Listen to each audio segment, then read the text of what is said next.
Now we have a featured speaker, who I'm sure many of you remember. I personally remember so well the articles in the New York Times. Her story sent reverberations through every community.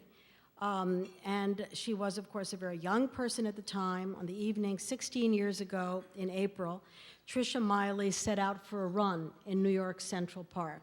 And I'd never met Tricia before tonight, but I live in New York. And I am struck how I think of her very often as I go through Central Park or think about running in Central Park. And it still makes many of us fearful. It's a real connection with Central Park. And she was found near death a few hours later after having been savagely beaten and raped. 14 years later, she revealed her identity. For many of you, she was the jogger, and she did not reveal her identity.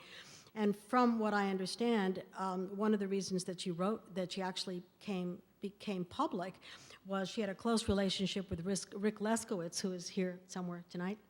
And she came to speak to us in Boston as an anonymous survivor, and for the first time spoke publicly about what had happened to her. And as a result of that experience, she went on to write a book, which has now obviously been read by many people. So she personally, I was quite delighted to meet her, and I was really struck by the one moment in life that can really turn your life around. So I'm absolutely delighted to welcome Tricia Miley, a true inspiration for all of us.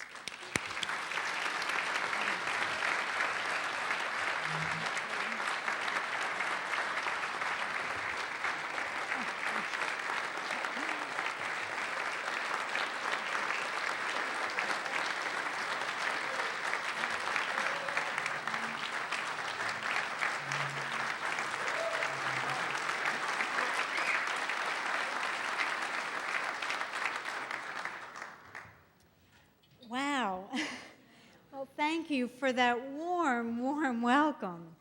And, as Dr. Rosenblum and Diana said, tonight we want to thank you, but we also want to amaze you.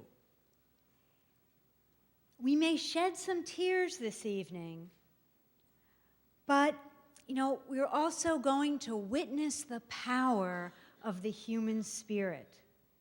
We will see how Spalding helps in making that spirit come to life and do more than anyone ever thought possible.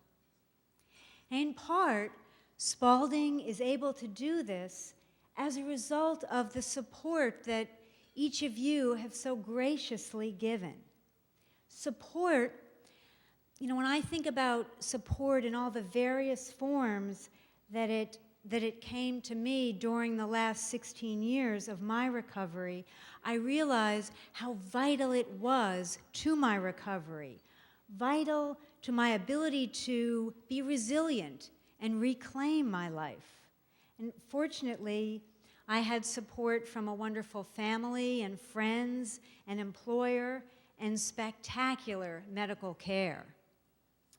Now, I didn't directly benefit from the outstanding care that's offered at Spalding that we've already heard an awful lot about tonight. But indirectly, I did. And you heard a little bit about that from Diana, and I'm going to tell you a little bit more. But with a bit on the injury, it was 16 years ago that I went out for a run on a nice spring evening in Central Park, and I was beaten unconscious, raped, bound, and left for dead. Now, as a result of the beating to my head, I suffered a traumatic brain injury, leaving me with extensive physical and cognitive dysfunction. My left eye socket had been crushed in, and the force of the blows were so strong that my eyeball exploded into the thin plates of the orbital floor. And, from those blows, I also had several skull fractures. And that, I guess as a result of that, I lost between 75% and 80% of my blood. So I nearly bled to death. I was in a state of profound shock, and I was in a deep coma for 12 days. And on something that's called the Glasgow Coma Scale of 15 points that doctors use to measure the level of a coma, I was given 4 points. As a frame of reference, on that scale of 15 points, you get 3 points just for being alive. So I wasn't in good shape.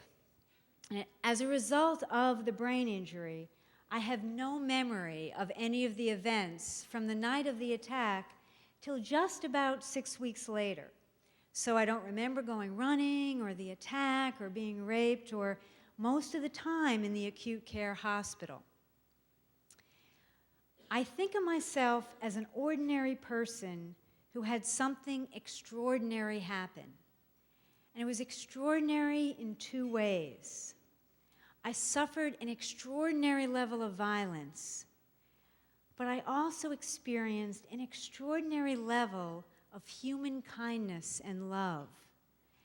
And it's because of that outpouring of kindness and love, that outpouring of support, that I'm able to be with you tonight. Now, when I was first in the hospital, I thankfully had my family and close friends with me through the entire ordeal. And people from all around the world sent me cards and letters and even gifts. I mean, children sent poems to me, and some strangers sent healing oil and holy water, and Frank Sinatra sent me 18 roses. Now that was nice. But in all honesty, I'm not sure if I remember it or if I remember being told about it. So, the memory can be a funny thing. But I'd like to share with you an example of another kind of support from Spaulding. Now, as I told you, my formal rehabilitation wasn't at Spaulding, but actually a little southwest of here in Connecticut at Gaylord Hospital, which also is a good hospital. But something happened at Spaulding that really did change my life. My story had seized the headlines, not only in New York City, but around the world. And for a long time, years after the attack, because of all that publicity, I was, really hesitant to, I guess I was hesitant or wasn't sure if I was ready for the uncertainty and the exposure and the risk of, going public. But what happened at Spaulding was something that, convinced me to share my story. And it happened in the spring of 2001, so 4 years ago. And it was Dr. Rick Leskowitz, who, as Diana said, is here, and he's at table 10, I think. And Dr. Leskowitz is a psychiatrist at Spaulding, and he's involved in developing the integrative medicine program at Spaulding. And he invited me to speak to a group of clinicians and patients with head injuries and their families, and to talk about my injury and my recovery. So I told these 50 or so strangers who I was, in a quiet way, breaking out of my anonymity. Now, as I prepared for the event, I remember thinking in the months preceding, yikes, what am I doing? Can I do this? I have a brain injury. I don't think I'm supposed to be able to do this, to be speaking in front of people. Let me tell you, Dr. Leskowitz was so supportive of me, and he was just very encouraging on many phone conversations during that time beforehand.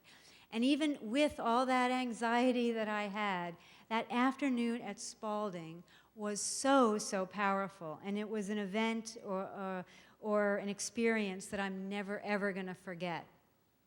The response of the group that was there, the clinicians and those with head injuries and their families, was overwhelmingly encouraging. And at the end, a young man sitting in a wheelchair at the back of the room raised his hand to ask a question. And he told me that he had been in a coma for 3.5 months, and that doctors had doubted if he was ever going to be able to regain his ability to speak. Well, here he is telling me this and telling me it very clearly. And he asked me if I had ever been in a wheelchair after my coma. And I told him that yes, I had. And then with such intense feeling, he said to me, "You give me great hope. It can be done. I can beat this." And his faith was as powerful to me as mine was to him. And he inspired me to say, yes, I need to share my story. And so that moment of faith, that sharing at Spalding really, as Diana said, resulted in my writing a book, and I have to brag a little bit, it is a bestseller.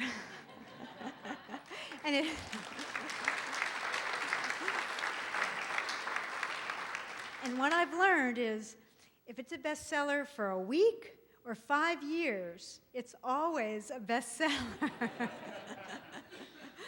and now I'm, going out and speaking about my experience. Now, when I began my own rehabilitation back in 1989, I was in a wheelchair and I had severe cognitive dysfunction, and I wondered, am I going to be able to walk again? Am I going to be able to remember and understand a story I read? Am I going to be able to function just like I had? Well, part of the process of healing for me was learning to accept some new limitations, yet knowing in my heart that some of those limitations were temporary. Healing didn't mean becoming exactly as I was before the brain injury, but coming to terms with what I had and what I didn't have and moving forward with my life. For me, it was a process of learning to begin again, a process of learning and growing that never stops. And to me, that is the best part of recovery. Now, what my journey has told me is that with love and support, there is hope, and that from hope, there emerges possibility, no matter how dire the situation. And we can all be a part of that healing process, because I feel that deep inside each of us, we have a resource to heal or come to terms with whatever our situation is. And other people, through their support, can help to create an environment that unleashes that resource, that power to heal.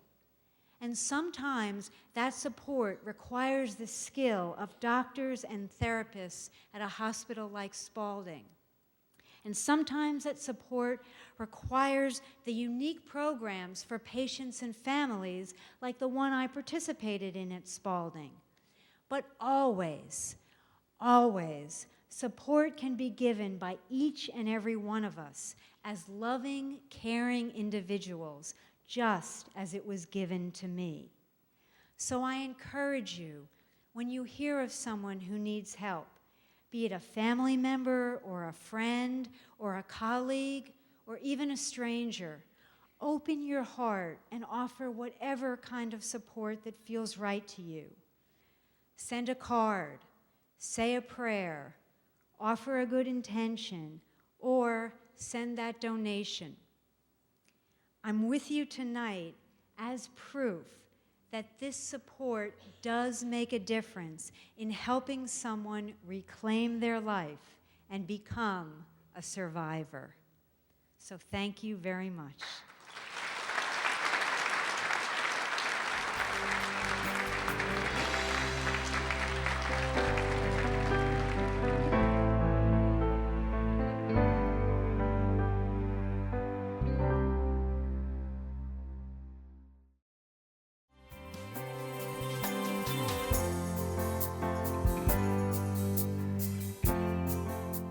You certainly have been through a lot in the 16 years since the original incident and your entire rehab process. So you must have learned a lot of things just by reflecting on your experience. What would you say is the most important thing that you've learned through all of this process?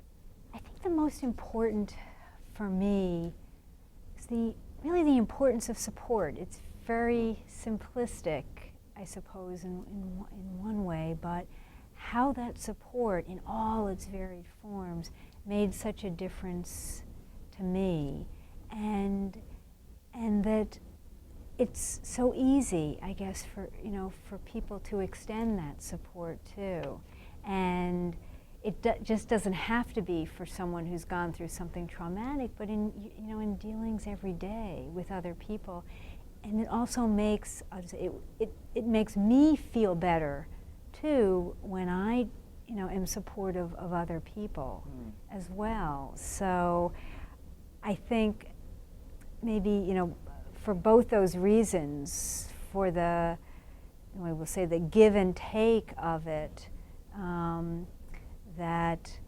providing that support really was so important, to me. Has it changed the way that you relate to other people then in terms of your providing support, or?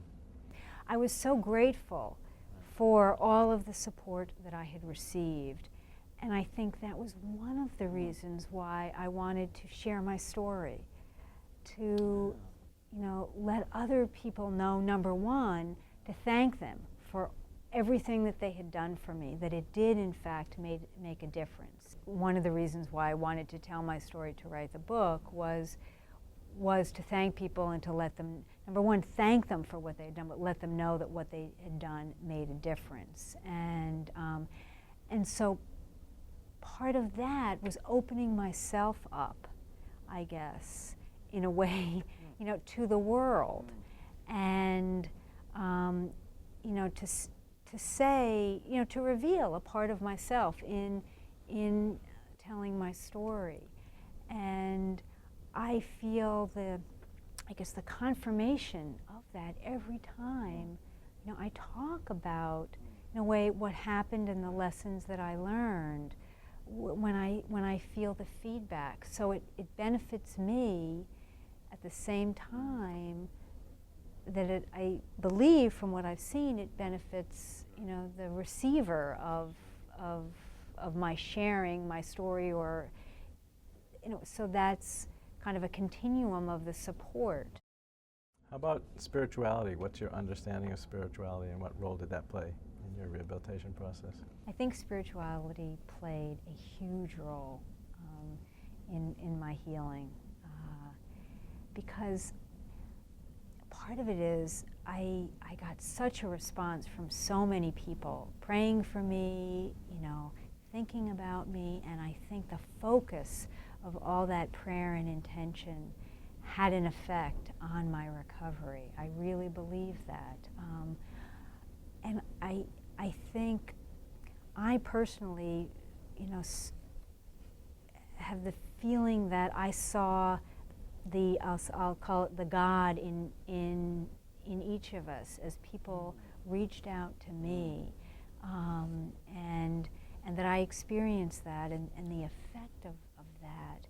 And along the same lines, I feel that there's a connection,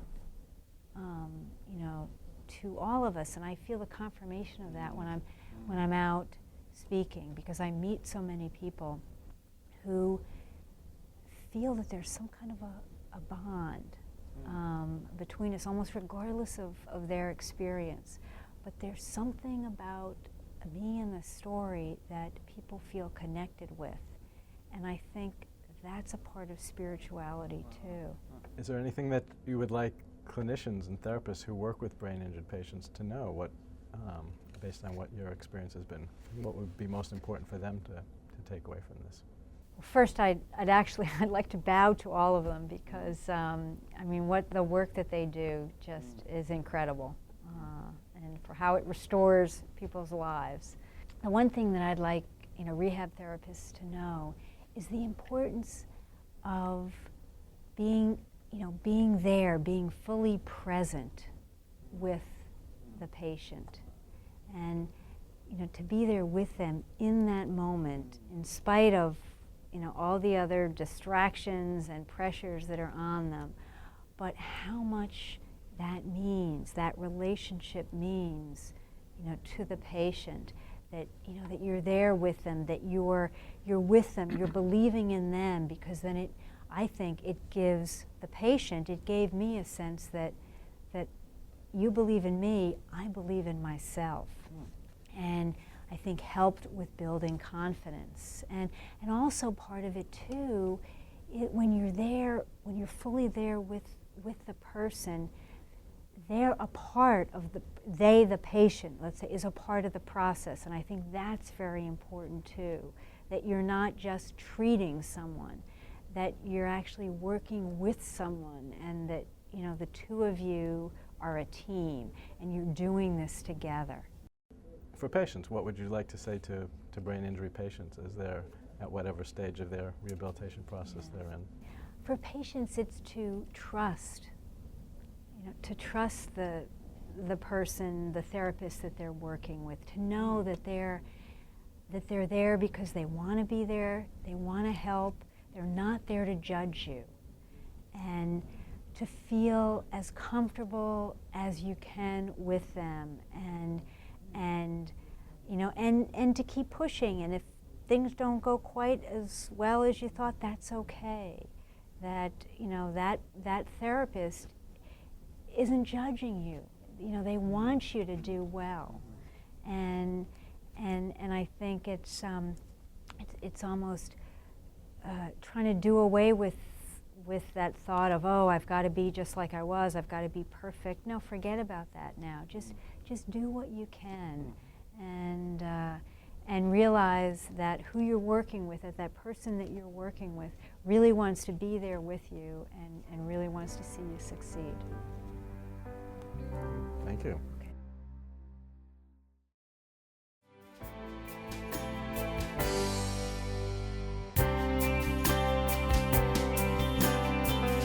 Many of you who paid attention to the media to any degree, in I think it was 1989, were aware that in New York City there was a horrific beating of a young female stockbroker that just riveted the attention of the nation for weeks and weeks and weeks. It was sort of the media focus at the time. To respect her anonymity, she was known as the Central Park Jogger. And after that first few months, I think it sort of receded from people's awareness, partly because America has a short attention span, and partly to respect the confidentiality of her rehabilitation process. And personally, I had not heard anything since until about 4 years ago, when the opportunity arose to host Tricia Miley to come talk at Spalding as her first step in finding her voice and speaking to public audiences about her experience. And that event went quite well, and she's progressed, I guess you could say, leaps and bounds in terms of finding her voice, because now she's become a powerful spokesperson for increasing public awareness about traumatic brain injury, and just serving as an inspiration. The very fact that she is as alive and as present and as vibrant as she is, I think, is as important as the specific words of her message. So, without any further ado, let me introduce Tricia Miley. Thank you, Dr. Leskowitz, for that wonderful introduction. And you know, it just feels so good to be back here at Spalding, and actually in the very same room. I mean, this was the same room that I was in 4 years ago in 2001. And what happened that day really did change my life. And I don't know if any of you, aside from Dr. Leskowitz and my husband, who's here, was there that day. But anyone else there? Oh, we have a few. Okay, good. Well, thank you, and welcome back. I was also wondering, you know, how many of you are staff from Spalding? So a large group. And how about those who are head injury survivors? Welcome, and yay, thanks. And family members, too, and so wonderful supporters that you are. Well, I'm so glad that you are here today, and what I'm going to do is give you a brain injury survivor's perspective on care, hope, and healing. What I'd like to do first, though, is an exercise to bring us all together. I'm going to do a breathing exercise I imagine it's been a busy morning for everybody for one reason or another. So I want to do a breathing exercise to calm, center, and ground us.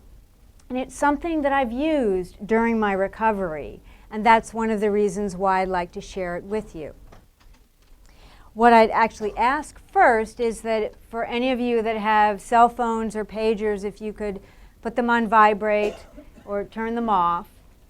And what I'm going to do is I'm going to ring these bells and then ask you to follow your in-breath and your out-breath, the rising and the falling of your own breath. And then I'll ring the bells again.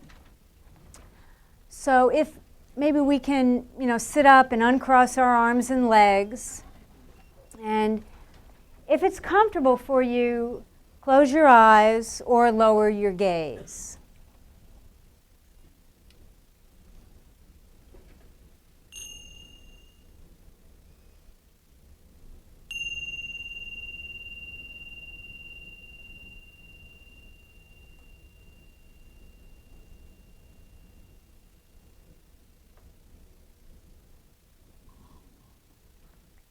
As you breathe in, feel the air passing through your nostrils, down your chest, and into your diaphragm or belly. On your out-breath, feel your diaphragm relax as the air passes up through your chest and out your nostrils. Breathing in, I calm my body. Breathing out, I smile to my body. Breathing in, I am a mountain. Breathing out, I am solid. Breathing in, I am a flower. Breathing out, I am refreshed. Breathing in, I am still water. Breathing out, I am reflecting truth. Breathing in, I am alive. Breathing out, I smile to myself. Breathing in, breathing out.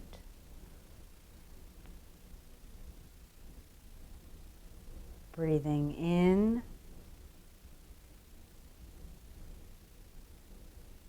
breathing out.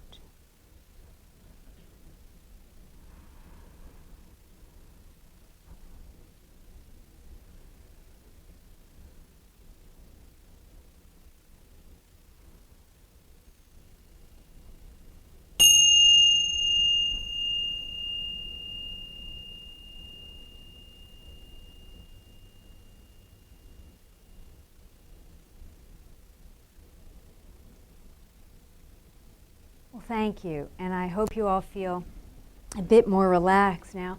And I ask you just to hold on to that feeling of calmness and openness. So I think it's nice to know that we can access that feeling, that calmness, that openness, so very easily whenever we want, and especially during stressful times. And I know that all of our lives are stressful. And this doesn't eliminate the stress, but when we're calm, I think we can face whatever the situation is that's in front of us with a more open mind. And I guarantee you that the results are better. Now this afternoon, I'd like to share with you stories from my recovery that illustrate the art, or what I call the heart, of healing. I'm going to talk about 3 phases of my experience with a brain injury. First, my initial recovery at the acute care hospital in New York City. Second, my more formal rehabilitation at Gaylord Hospital in Connecticut. And then third, living with traumatic brain injury.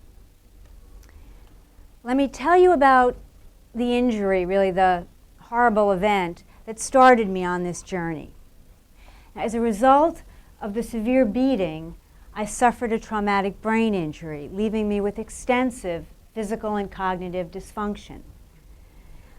Now, as a result of the brain injury, I have absolutely no memory of any of the events from the night of the attack till just about 6 weeks later.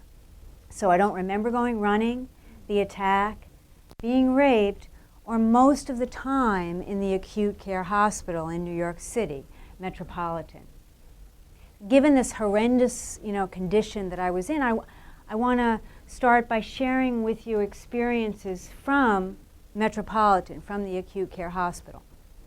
When I was first there, thankfully, my family and friends were with me through the entire ordeal. What I'd like to do is read a passage from the book that talks about the effect of all of this on me.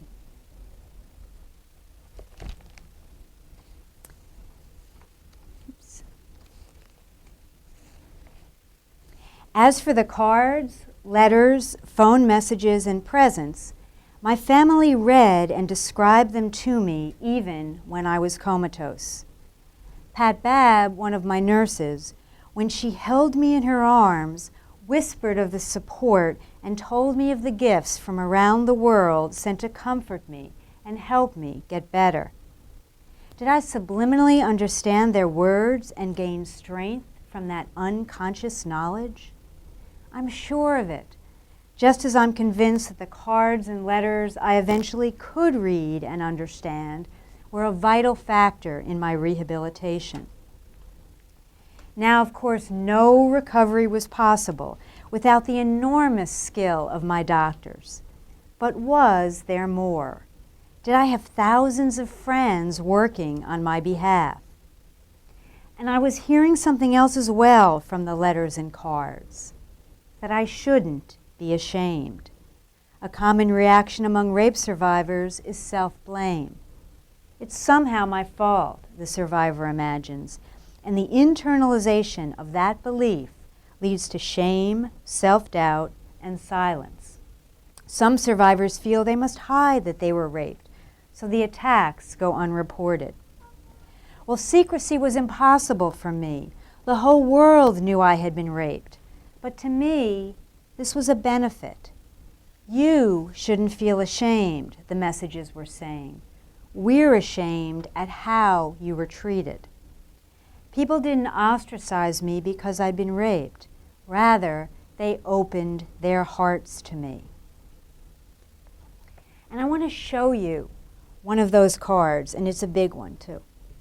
This came from an elementary school in the Bronx. The students made it, and it says on the front, "Get well soon." And then inside, they all signed it. And, and it, whoops. And so it says, please get well soon from the children at PS 27, Public School 27 in the Bronx. And one says, "You're in our thoughts and prayers." And I just can't tell you how important it was for me to get, this kind of message and these prayers. Really, because all of the messages that I was getting were confirmation that I wasn't alone, that I had done nothing wrong, or that I wasn't to blame. And another message that I was getting, even while I was in a coma, was that I was in charge and that I was an integral part of the recovery process. I'm going to tell you something that Pat Babb, the one nurse, told me, and this is several years after I was in her care at Metropolitan. And I want you to imagine that, Pat is this very strong woman from Trinidad, and she used to hold me in her arms when I became agitated to calm me down, and it did work. And I wish I could mimic her beautiful West Indian accent, but the brain injury didn't give me the ability to mimic people, so you're just going to have to imagine it as I tell you what she told me. And I don't want anybody to take offense at this in case in the room, but she said to me that one of the things that bothered her was when physicians would come into my room and talk about my condition over my bed. She thought they should have moved to a conference room because she felt that I would hear them. She said to me, "You may not have been able to talk, but there was nothing wrong with your ears. And besides," she said, "what's the point of saying she can't, or she'll never, or she won't, or she won't?" She felt that I was going to believe them. So, as soon as the physicians would leave, she'd come right up to the bed and say to me, "Don't pay them any mind. What do they know?" She said, "You're a hero. You're a trooper." And when I did begin to speak, she'd ask me, "Who's the captain of the ship?" And I'd say, "I am." And she'd say, "You're absolutely right. You're the captain here. Nobody else is my boss. You can do anything you want." So she was quite a powerful influence. But my life had been devastated. And I do, in spite of all this wonderful support, I do remember a really it's more than trying time, but an example of something that happened while I was at Metropolitan that really scared me. And when I realized that something was very wrong. And it was about 6 weeks after the attack, and so that's when I'm starting to remember things, on a day-to-day basis, I guess. And there was a woman in the room asking questions, and she was a neuropsychologist, and I didn't know that at the time, and she had been there many times asking me questions, because that's what neuropsychologists do. Are there any neuropsychologists in there? Uh-oh! Well, I don't remember those other days, but this afternoon I remember very vividly. She asked me to draw the face of a clock. So, with great effort and intensity, because I had lost control of the use of my hands, I tried as best as I could to draw a circle. And then I put the 12 on the top and the 6 on the bottom and a 3 to the right and a 9 to the left. And then I tried to space the numbers as evenly as I could, but between them. And I looked at it and I thought, it's no masterpiece, but I felt pretty proud of what I had done. Well, then the real test came. She asked me to draw 2 o'clock. And I just froze. I could not for the life of me remember which hand was longer, the hour hand or the minute hand. And I just felt so ashamed. I thought, I can't tell her that I don't know, that I don't remember. So I did come up with a solution. I thought, if I draw the hands the same size, she'll never know how confused I am. Well, I did see a hospital report, years later, of her analysis of that afternoon, and she said, the report said that I had misplaced the hands on the clock, so my ruse didn't work. So I was scared. Everything had been taken away from me. I couldn't walk, I couldn't speak or think clearly, I couldn't even tell time. But I was engulfed in this envelope of support that followed me onto, the second phase of my recovery and rehabilitation at Gaylord Hospital in Connecticut. Now, my experience at Gaylord is the second phase that I want to share with you. And it's a bit different than the acute care phase because I remember most of it. And I was at Gaylord for a little over 5 months during the summer and fall of 1989. And during those 5 months, as both an inpatient and an outpatient, I gradually regained some of what had been taken away. And one of the most memorable mornings there at Gaylord was when I went running again for the first time after the attack. About, 3 3 weeks or so after I started to walk on my own without the use of a wheelchair, the head of the physical therapy department, his name is Nelson Carvalho, asked me if I wanted to join a group of people who got together to run. And when I think of it in hindsight, I realize that he and my physical therapist knew just how much to push me. Well, there was a chapter of something called the Achilles Track Club that met at Gaylord on Saturday mornings. And Achilles is a worldwide organization that encourages people with all kinds of disabilities to participate in running. Well, I wasn't sure at first if I was going to take Nelson up on his invitation, but I was comfortable with him. I trusted him, and I figured, you know what, if he's there, then it's going to be okay. So one morning, I decided to join him. I remember there were 4 or 5 others of us there that morning. And there was one man in a wheelchair, and there were a couple of guys on crutches, and there was one young boy with spina bifida. And I thought, you know, if they can do this with their disabilities, then so can I. Now the track, and I put track in quotations, because it was a 1/4-mile loop right through a parking lot up at the hospital. But it worked. So on that hot, and I remember this vividly, it was a hot Saturday morning in August of 1989, Nelson and I started out. And you can imagine, you know, just a few weeks after I started to walk on my own, I was definitely a bit wobbly. But it felt so good. I felt like I had conquered the world, and it filled me with such hope. I was taking something back. Now, 4 months earlier, my normal Saturday morning run was 6 or 7 miles. And here I was struggling to complete a 1/4 of a mile without toppling over. But that didn't matter. What mattered was what I was doing that morning. And I felt proud of what I could do, not comparing myself to what I used to be able to do. Now, as Nelson and I approached the end of the course, my exhausted body saw what looked like Mount Everest in front of me. It's not quite that steep, but it looked like a big hill.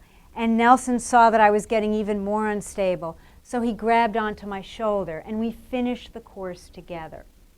Now, what I've seen in myself and in other people, because I've stayed very involved in Achilles, is that the confidence gained in reaching a physical goal can be transferred to other accomplishments in aspects of rehabilitation.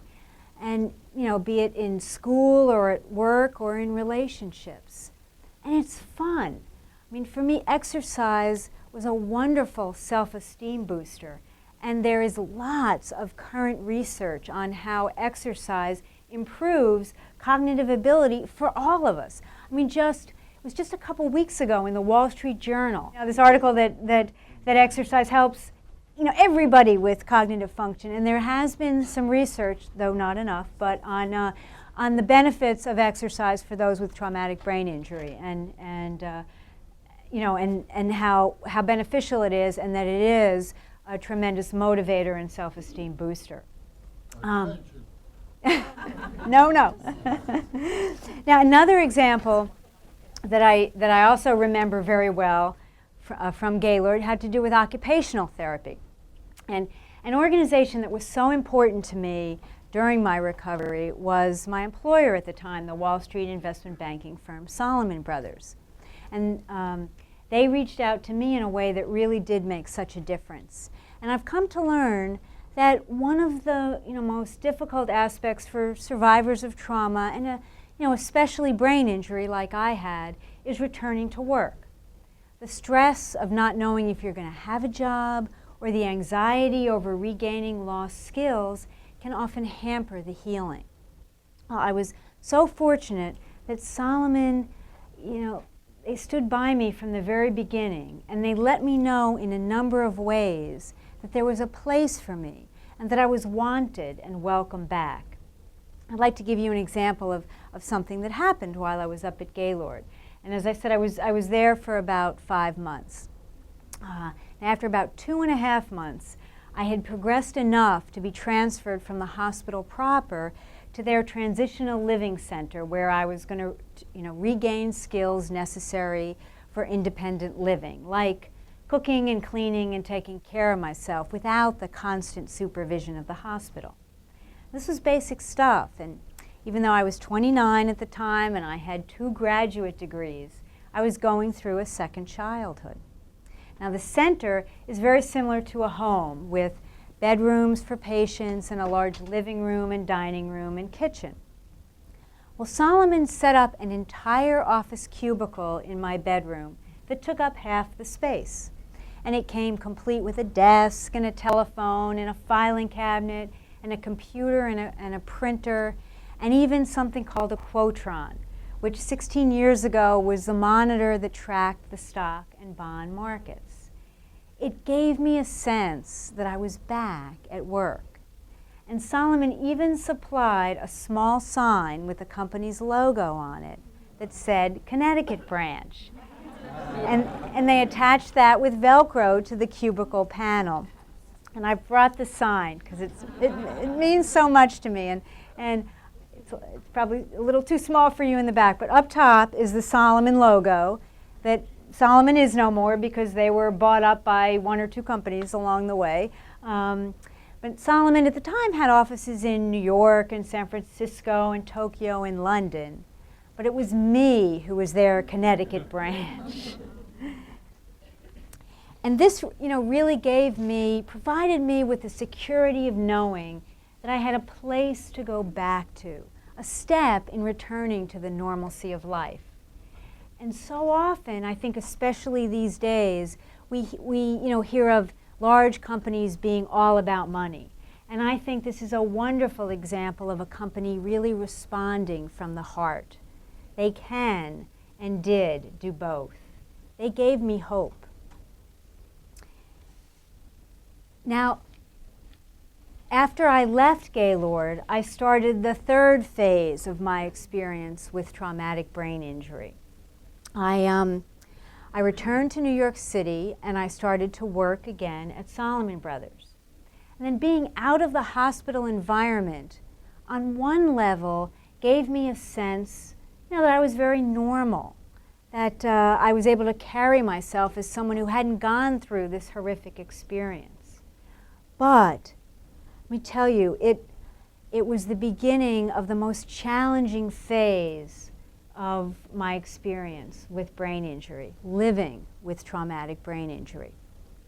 Now, back then, I remember hearing that those with brain injuries typically will see improvements for a year, maybe 2, and then plateau.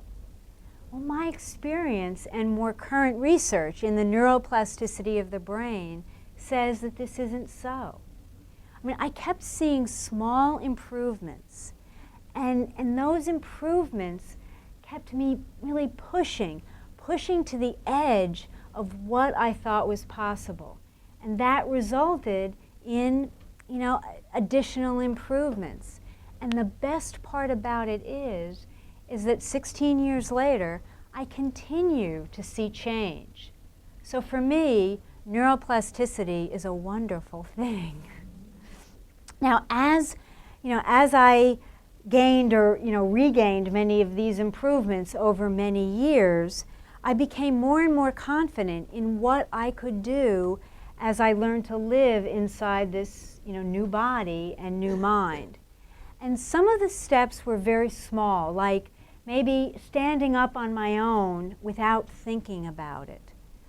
But the culmination of many small steps led to a very bold step in the spring of 2001, right here at Spalding. At the invitation of Dr. Leskowitz, I spoke in public about my injury and recovery to a group of clinicians and people with head injuries and their families. And I told these 50 or so strangers who I was, in a quiet way breaking out of my anonymity. And I also gave the talk with Dr. John Kabat-Zinn, who's an internationally recognized and respected trailblazer in the, in the field of the mind-body connection to health and healing. And as I was preparing for this event, over, in the months before, I remember thinking to myself, what am I doing? I mean, can I do this? I have a head injury. Can I stand in front of, all these people? But I tell you, I had many conversations with Dr. Leskowitz, and he was so supportive and encouraging on those telephone conversations. And even with all my anxiety, I want to tell you just how important that afternoon at Spalding was. And it was an experience that I'm never going to forget. And the response from the audience, from the clinicians and those with brain injuries and their families, was overwhelmingly, supportive. And at the end, a young man, and he is here today, and he was sitting in a way similar to how he is right now in the back of the room. So you'd have to be over there. But that's okay. You can stay. You can stay. Joseph, right? Or Joe? Jedi. Okay. See, he was confusing me because he goes by a lot of names. You raised your hand to ask a question. And you said to me, I was in a coma for 3.5 months, and doctors wondered if I'd ever regain my ability to communicate. And here he was, telling me this, and I could very easily understand him. Jedi then asked me if I'd ever been in a wheelchair after my coma. And I told him that yes, I had been. And then with such great intensity, you said to me, you give me great hope. It can be done. I can beat this. It can be done. I will do it. Your faith inspired me as much as mine did you. And you made me continue to push to my edges to share my story. And that afternoon, that interchange, between us really made a huge difference to me. And since then, I did write a book about my recovery, and now I am going around and speaking about my experience. So I thank you very much for what you did for me. Thank you very much. Thank you. Thank you. Do I get a check in the mail for that?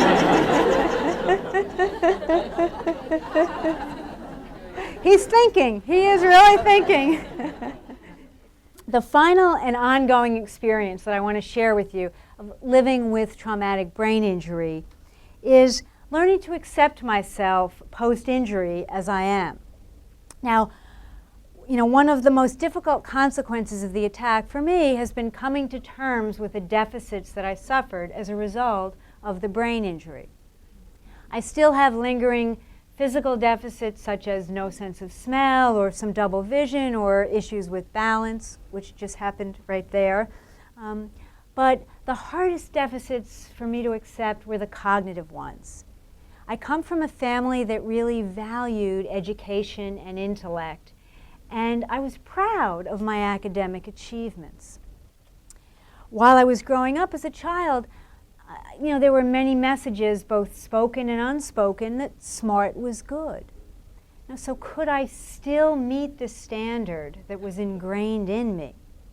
Well, in the early days after the attack, doctors weren't sure if I'd be able to regain any of my cognitive function.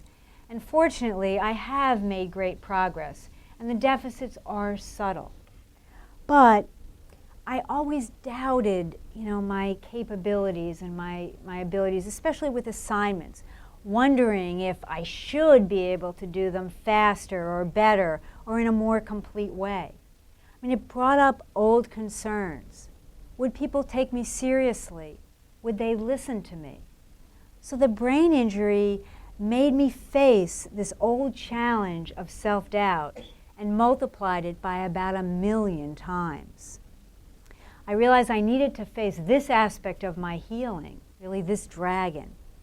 Well, I had taken several of those wonderful neuropsych exams, the battery of tests that measures every level of your cognitive ability. I had taken several of them at Gaylord, and I even came back a year after I left in 1990 to take another one. And the results were okay, and I was functioning well, but that test haunted me. And I think for understandable reasons. I mean, who of us wants to quantify lost intellectual capacity? I'd been told that I didn't have to repeat the test if I didn't want to. But, I thought about that exam, and I think at a level even below my consciousness.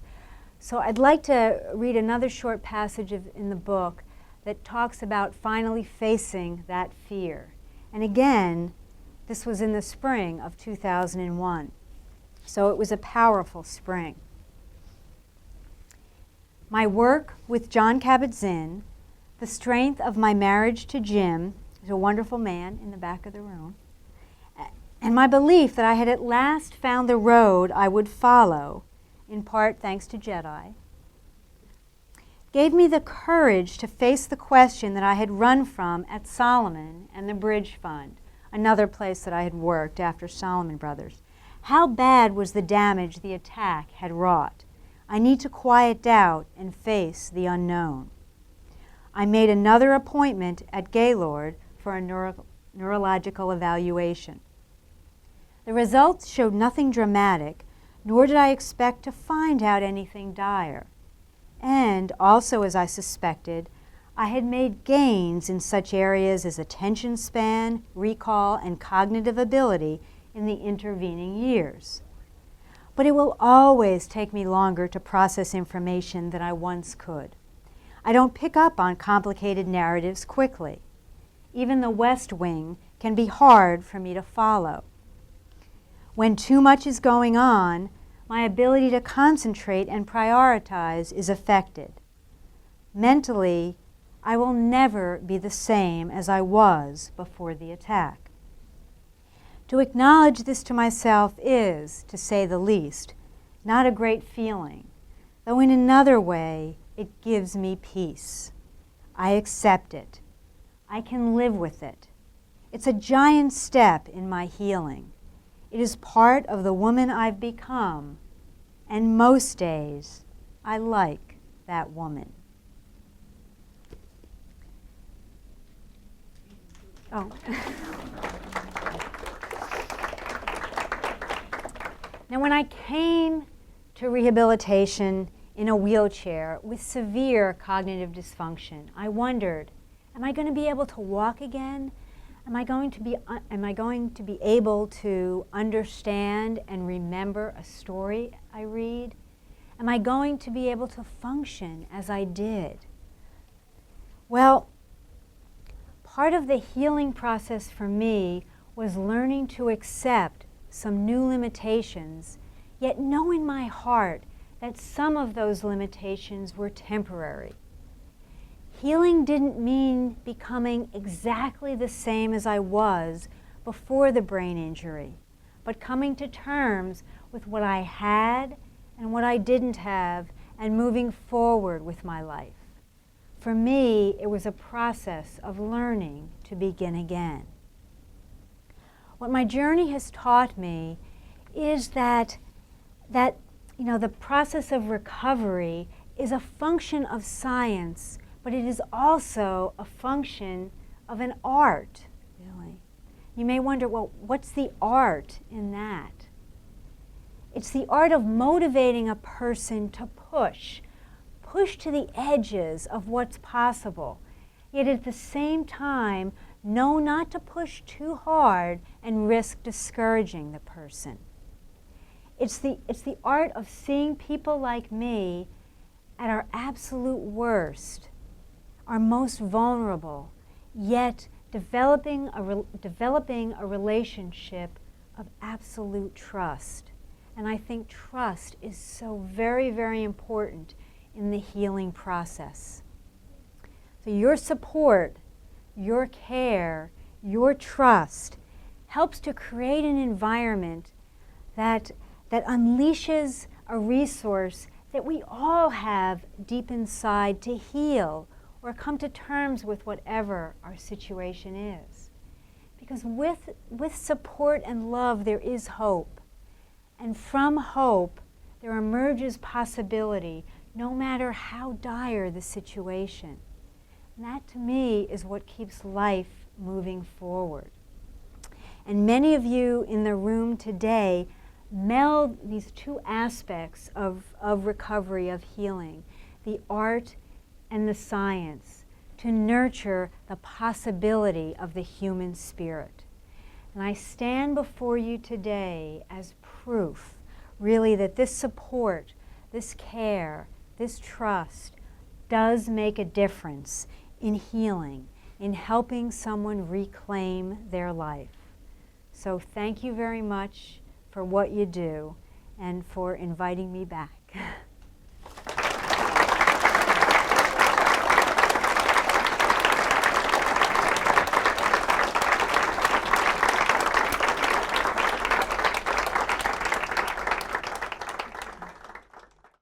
So I'm Joan, I'm the chaplain here. Ah, and was I aware, am I aware now? Was I Were you aware? at the time or now that spirituality played a part in your recovery? I'd say that I'm aware now, but I wasn't aware then.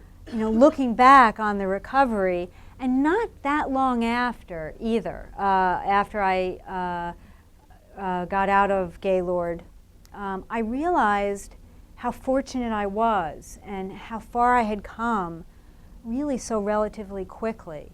And you know, for the most part, how good I felt about myself and pretty healthy and such. You know, I still had a ways to go, but I realized that there was more behind my recovery than just good medicine. And I started to explore that.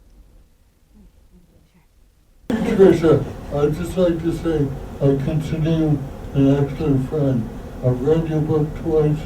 I read it for inspiration and to see that I'm not the only one who has problems. And I just consider you a great friend and you're a great teacher, not giving up. What I've heard today tells me, again, you didn't give up when you were in a coma, in a wheelchair, and it gives me a chance. Okay. Anybody else want to follow me? I'm going to start back to follow. Hi, my name's Mo. My brother is a brain injury survivor. And in your book, you wrote about staying in the moment during your rehabilitation process and that you instinctively had that ability to do that. And I wonder if you could elaborate on that a little bit. Sure, yes. Thank you for asking that. When, you know, I had never heard, I don't think, that phrase, you know, the present moment or being in the moment, you know, before the attack.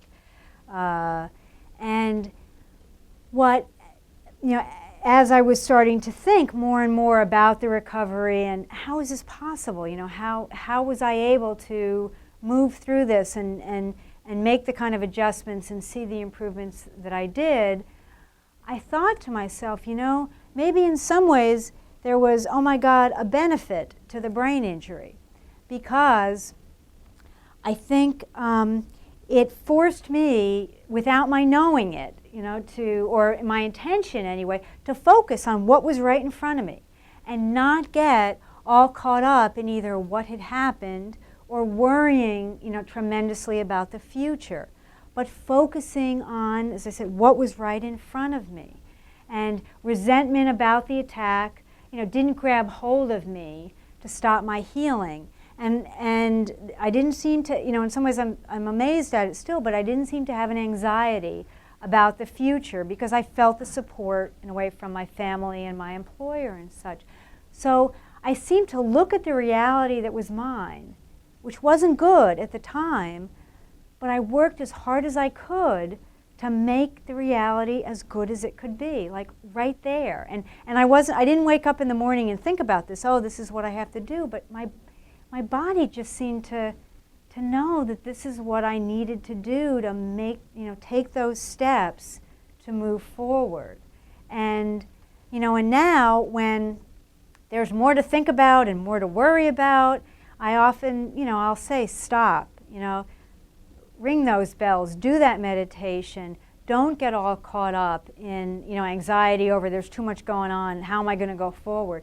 Remember those times when I was back at the rehab hospital and, you know, and just focusing on what was right in front of me. That got me through.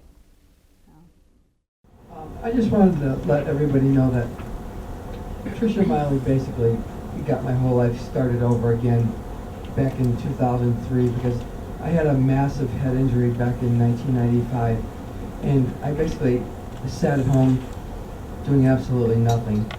And I saw her on TV with Katie Couric, and she on TV said that what happened to her, she just got up and did something about it, and she got me so motivated from that I decided to do something, and I ended up being a cook at a survival center for homeless people, and now I'm doing that and getting a part-time job at the University of Massachusetts in Amherst, and I owe her all of that. Thank you very much. But no, I mean, it's you too. So, and for all, it's you, you know. But thank you. And I really appreciate everything. Thank you very much, Tricia.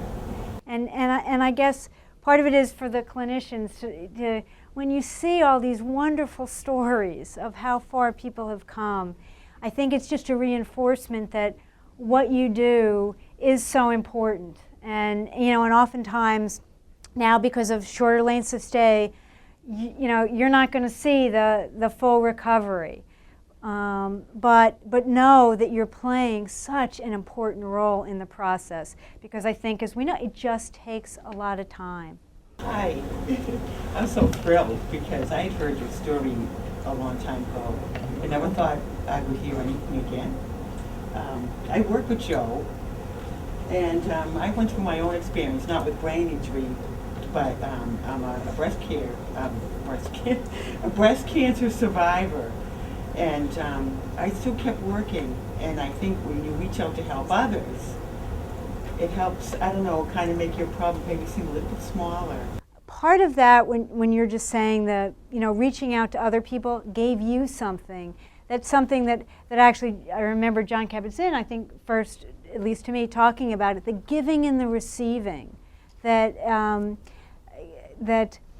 happens, that I think is part of the spiritual aspect of it, that there's something there that's both ways, and that oftentimes I'll hear from, you know, volunteers in the Achilles Track Club.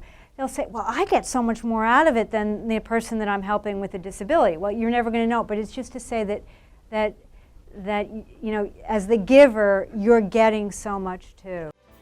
Okay, thank you, everybody.